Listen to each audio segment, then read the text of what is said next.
एक बार गौतम बुद्ध अपने आश्रम में सभी शिष्यों को शिक्षा दे रहे थे कि दुनिया की सबसे तेज छुरी हमारी जबान है और दुनिया के सबसे खतरनाक हथियार हमारे शब्द है, जो बिना किसी का खून बहाए लोगों को अंदर ही अंदर मार सकते हैं। हमारे शब्द हमारी ताकत हो सकते हैं, लेकिन यह हमारी सबसे बड़ी कमजोरी भी हो सकते हैं अगर हमें नहीं पता कि कब, कहां और क्या और कितना बोलना है। यदि हम सही समय पर सही इरादे के साथ सही शब्दों का प्रयोग करते हैं तो यह हमें एक सफल व्यक्ति बनाता है, लेकिन अगर हम सही समय पर सही इरादे से सही शब्दों का इस्तेमाल नहीं करते तो यह हमारे जीवन को नर्क से बदतर बना सकता है। तो दोस्तों, आज की स्टोरी के माध्यम से मैं आपको बताने वाला हूं कि चुप रहकर कैसे हम अपने जीवन को बदल सकते हैं। आपको चुप रहने की शक्ति का एहसास इस वीडियो में होने वाला है। तो चलिए शुरू करते हैं इस कहानी को। जापान में एक बहुत ही प्रसिद्ध बौद्ध भिक्षुक रहा करते थे। उनका नाम रिसाई था। रिसाई अकेले रहते थे। दुनिया के शोर शराबे से दूर जंगल में वो रहते थे और वह बड़े ही ध्यानी और प्रभु भक्त व्यक्ति थे, इसलिए वह पूरे जापान में बहुत अधिक प्रसिद्ध थे। एक दिन एक राजकुमार रिसाई के पास आया और बोला, हे प्रिय भिक्षु, मैं हमेशा थका हुआ, निराश और परेशान महसूस करता हूँ। मेरा मन बहुत अशांत रहता है। हालांकि मेरे पास सब कुछ है, दौलत, शोहरत, सुख सुविधाएं जो हर व्यक्ति चाहता है या पाने की इच्छा करता है, लेकिन फिर भी मेरे अंदर इतनी अशांति और चिंता क्यों है? रिसाई ने उसकी बात बहुत ही ध्यानपूर्वक सुनी और कुछ सोचने के बाद कहा, तुम इस प्रश्न का उत्तर जानते हो, बस तुमने कभी इस प्रश्न को हल करने की कोशिश नहीं की है। रिसाई ने आगे कहा, मैं एक रिसर्च करना चाहता हूं, क्या तुम मेरा साथ उसमें दोगे? इस रिसर्च के बाद तुम्हारे जीवन में किसी भी तरह की अशांति और चिंता नहीं रहेगी। ये बातें सुनकर राजकुमार बहुत हैरान था। उसने रिसाई से कहा, बताइए, मुझे क्या करना होगा? अपने मन की शांति के लिए मैं कुछ भी करने को तैयार हूं। राजकुमार की इन्हीं बातों को सुनकर भिक्षु ने कहा, तो फिर आप अगले 15 दिन के लिए मेरे आश्रम में रहोगे और एक सामान्य व्यक्ति की तरह अपना जीवन व्यतीत करोगे, और इन 15 दिनों में तुम अकेले और चुपचाप रहोगे, जितना हो सके कम बोलोगे। राजकुमार उस भिक्षु की बातें सुनकर सहमत हो गया। पहले दिन राजकुमार को लगा कि उसका मन सामान्य से अधिक अशांत और विचलित है। उसके मन में तरह तरह के विचार आ रहे हैं और वह आम लोगों की तरह जीवन जीने में असहज महसूस कर रहा है। उसे अंदर से बोलने की इच्छा हो रही थी, लेकिन वह चुपचाप रहा। उसके मुंह से एक भी शब्द नहीं निकला, बस वह चुपचाप बैठा रहता। लेकिन रात होते होते उसे अंदर ही अंदर शांति का अनुभव होने लगा। उसके लिए यह अनुभव अजीब था। वह खुद से पूछ रहा था कि वह अंदर ही अंदर इतना खुश क्यों है और उसकी आंतरिक बेचैनी और चिंता कम क्यों होने लगी है। अगले दिन राजकुमार अकेला चुपचाप बैठा रहा और वह प्रकृति को निहार रहा। वह पौधों को, फूलों को, आकाश में उड़ रहे पक्षियों को, वह अपने जीवन में पहली बार यह अद्भुत दृश्य महसूस कर रहा था कि उसके पास कितनी सुंदरता है। वह दिन भर प्रकृति की सुंदरता को निहारता रहता और उसकी ताजगी को महसूस करता रहता। इसी तरह से 10 दिन बीत गए और उसके मन की सारी बेचैनी, सारी हलचल, सारी उथल पुथल और सारा तनाव गायब हो गया। 11वें दिन की सुबह राजकुमार फिर से एकांत में बैठ गया और कुछ ही मिनटों में उसकी आंखें अपने आप बंद हो गईं और वह गहरे ध्यान में चला गया। वह पूरे दिन वहीं पर आंखें बंद करके बैठा रहा और गहरे ध्यान में डूबा रहा। ना कोई शब्द, ना कोई चिंता। राजकुमार भीतर से असीम शांति और आनंद से भर गया। राजकुमार अपने बाकी के 4 दिन इसी तरह गहरे ध्यान में व्यतीत करने के बाद 15 दिन बाद रिसाई के सामने प्रस्तुत हुआ और रिसाई को प्रणाम करके बोला, प्रिय भिक्षु, मुझे उत्तर मिल गया कि मेरे मन में इतनी उथल पुथल और चिंता क्यों थी। मैं जान गया कि मेरा मन इतना अशांत और विचलित क्यों था। रिसाई मुस्कुराते हुए पूछा, बताओ, क्या उत्तर मिला तुम्हें? राजकुमार ने कहा, मैं आवश्यकता से अधिक बातें करता था। मैं किसी पर भी अपने शब्द और ऊर्जा व्यर्थ करता था। मैं दिन भर अपने लोगों से फालतू की बातें करता रहता और फिर उन्हीं के बारे में अकेले में सोचता रहता और ज्यादातर समय नकारात्मक ही सोचता रहता। इस तरह मैं बस अपना समय बर्बाद कर रहा था। ज्यादा बोलने और नकारात्मक सोचने की वजह से मेरा मन अशांत और बेचैन हो गया था और इसी वजह से मैं किसी भी काम को ठीक से नहीं कर पा रहा था, जिसकी वजह से मैं हर काम में असफल होने लगा। और फिर इन्हीं लगातार मिलने वाली असफलताओं की वजह से ही मैं और भी उदास और चिड़चिड़ा हो गया। इन्हीं सभी चीजों की वजह से मेरा जीवन नष्ट हो रहा था। लेकिन यहां पर बिताए हुए 15 दिन मेरे लिए पूरी तरह से अलग थे। मुझे कुछ अलग ही एहसास यहां पर हो रहा था। अब मुझे ऐसा लग रहा है मैं अपना जीवन पूरी तरह से जी रहा हूं, लेकिन इससे पहले मैं अपना जीवन गलत तरीके से जी रहा था। और मैंने यह भी सीखा कि हमें सिर्फ ध्यान करने की जरूरत नहीं है।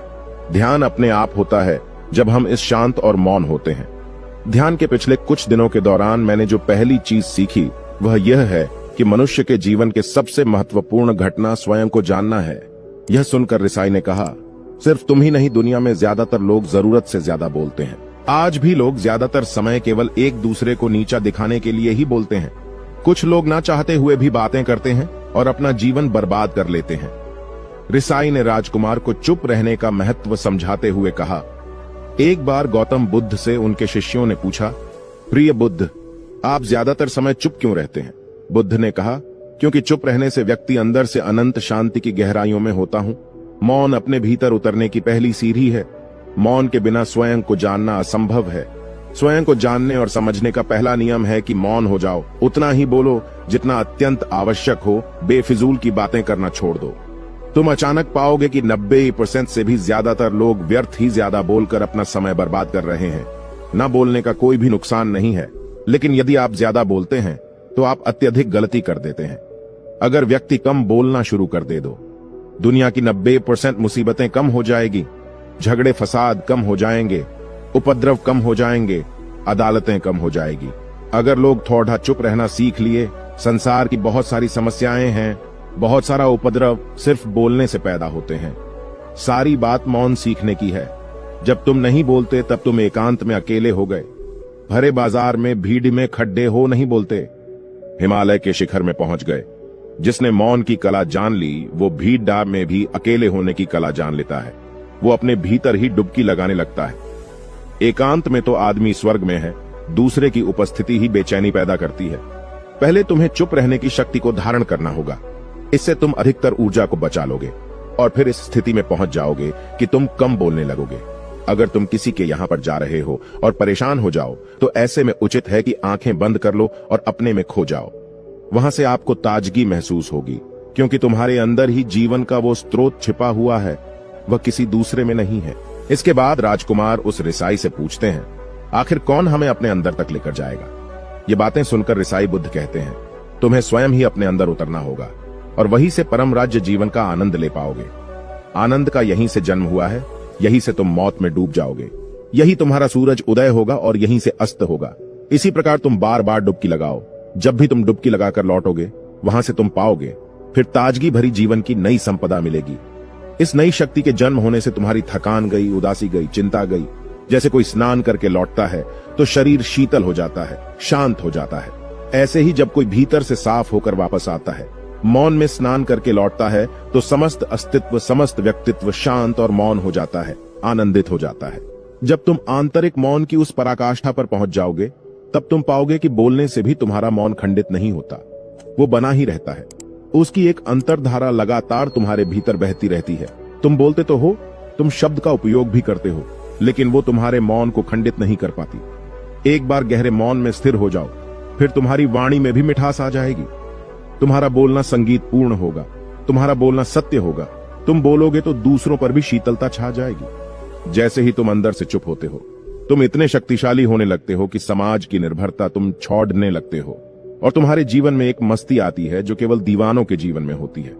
तुम्हारे चेहरे पर एक नई रौनक आ जाती है, तुम्हारी आंखें किसी अमृत के समान हो जाती हैं और तुम अनंत शांति के समुद्र में डूबने लगते हो।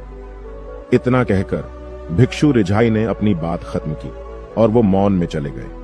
राजकुमार उनका धन्यवाद कर अपने महल में चला गया। दोस्तों, आपने भी अनुभव किया होगा कि बहुत ज्यादा बात करने से दिमाग अशांत हो जाता है, जिससे हम अपने दिमाग पर नियंत्रण खो देते हैं और साथ ही अपना ध्यान भी खो देते हैं।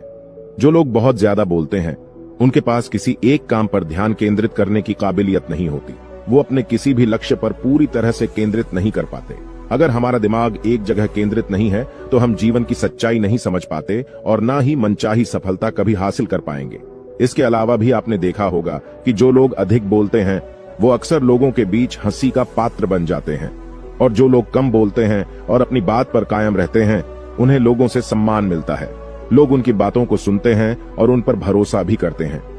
जो लोग जरूरत से अधिक बोलते हैं और अपने विचारों के बारे में पक्के नहीं होते, उनका दिमाग स्थिर और विचलित रहता है, शोर से भरा रहता है, और एक अशांत दिमाग वाला व्यक्ति जीवन में किसी भी चीज में सफल नहीं हो पाता, क्योंकि वह किसी भी काम में फोकस नहीं कर पाता। यदि किसी व्यक्ति को यह पता है कि उसे कब, कहां और क्या बोलना है, तो वह व्यक्ति सच में बहुत बुद्धिमान है। और ऐसा व्यक्ति जहां भी जाता है उसका व्यक्तित्व आकर्षण का केंद्र बन जाता है और वह जो कुछ भी करता है उसमें सफल अवश्य होता है। अगर हम किसी महान और सफल व्यक्ति के व्यक्तित्व को गहराई से देखें तो पाएंगे कि वो कम बोलते हैं और कम से कम शब्दों में अपनी बात खत्म कर देते हैं। वो बोलने से पहले वो चीजों और जिसके बारे में उसे बोलना है उनके बारे में गहराई से सोचते हैं। लेकिन जो लोग बहुत ज्यादा बोलते हैं, बहुत बार वो झूठ भी बोलते हैं और अपनी बातों से दूसरों के मन और विचारों पर कचरा डालते रहते हैं। वह ज्यादातर समय दूसरों की बुराई करते रहते हैं, इसलिए उनके अपने भी उनसे नफरत करने लगते हैं और उनसे बचने की कोशिश करते हैं। हमारे भारतीय उपनिषदों में कहा गया है कि हमारे शब्द वास्तविक ब्रह्म शक्ति हैं। मौन से धैर्य आता है, धैर्य से ध्यान और ध्यान से हम अपने जीवन के बारे में जागरूक हो जाते हैं। इसलिए अगर हम ज्यादा बात करते हैं तो हम मौन को खो देते हैं, जो मन की शांति का पहला स्तंभ है। दोस्तों, आज से हम भी चुप रहने का अभ्यास अवश्य करेंगे। आज से हम भी वही बोलेंगे जो जरूरी है और हम कोशिश करेंगे कि कम से कम शब्दों में अपनी बात खत्म करें और हो सके तो कोशिश करेंगे कि रोज कम से कम 30 मिनट एकांत में चुपचाप बैठेंगे। और मुझे पूरा विश्वास है कि इससे हम सबके अंदर एक सकारात्मक बदलाव जरूर आएगा। इसी के साथ इस वीडियो को खत्म करते हैं। दोस्तों, उम्मीद करता हूं आपको इस कहानी से एक अच्छी सीख मिली होगी। ये कहानी आपको कैसी लगी हमें कमेंट बॉक्स में कमेंट करके जरूर बताएं।